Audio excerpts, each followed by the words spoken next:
So tell us a little bit about your home Well, island. I'm a proud ambassador of a country which has been variously described as one of the most beautiful islands in the world.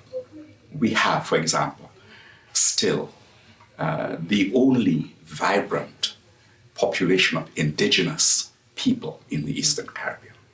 We are the most watered of the Eastern Caribbean islands. We have 365 rivers, and we have the highest rainfall, we have the highest mountains. We are a lush piece of real estate. In fact, when the King James Version of the Bible was being translated, I think his name was James Whitfield. Don't quote me on this, on the name. But he was responsible for translating Genesis. And he used his experience in the Caribbean. I think he visited at least 2 islands, Puerto Rico and Dominica, to frame his description of Eden.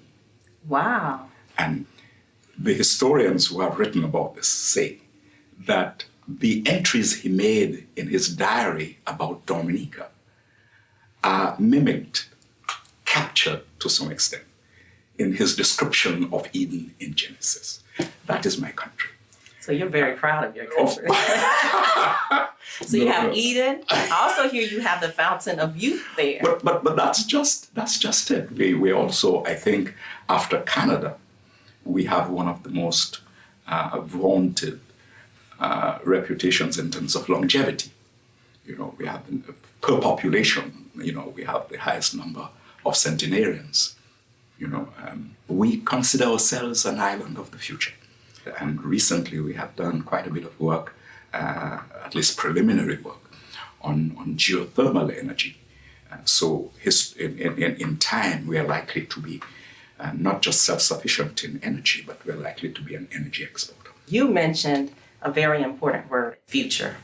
Your passion is education. And so in order to get to a brighter future, obviously, we need to be educating our children. Sure. I want to read a statistic to you that I found during my research.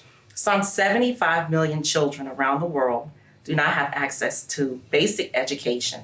More than half of them are girls. Why is this still the case? I think fundamentally we're talking policy and poverty. Many families in many parts of the world who are unable to send their children to school, number one. Number two, send their children to good schools. And in some situations, there is a reluctance to send the girls to school. So, particularly within the framework of the United Nations Basic Education Program and the Millennium Development Goals, a concerted effort has been made since 2000 to reverse that, to reverse poverty, to reverse poor teaching, to reverse girls' education, and to reverse mortality, particularly at childhood. That type of intervention has resulted in a significant reduction in terms of girls not being in school, significant increase in the enrollment at basic education. So in terms of the future, that has to continue.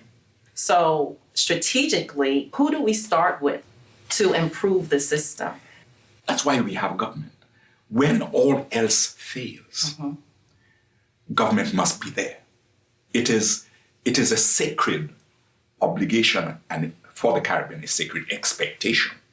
So I think the state, parents, society at large, one can add, and I think one should add, the private sector.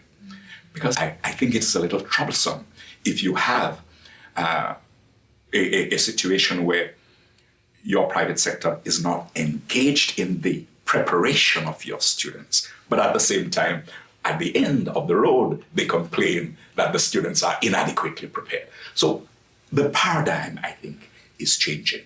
We're talking about partnerships. We're talking about a strong partnership where civil society, parents, the state, and certainly the private sector are all engaged in this effort. And you mentioned partnerships. What about the church and the faith community?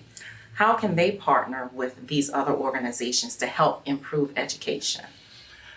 Well, to some extent, I think they have actually been engaged.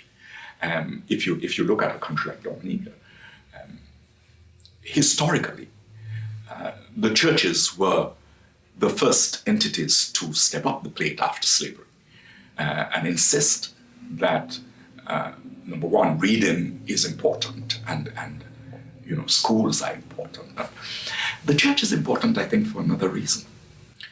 If we want to talk about strong societies, we need not just strong academic input, but we need a strong ethical frame. We also need a strong cultural frame as well. So the church has, as far as I'm concerned, a powerful role. It has had it in the Caribbean. I suspect it has in many settings, and it should continue to do that and probably become even more efficient.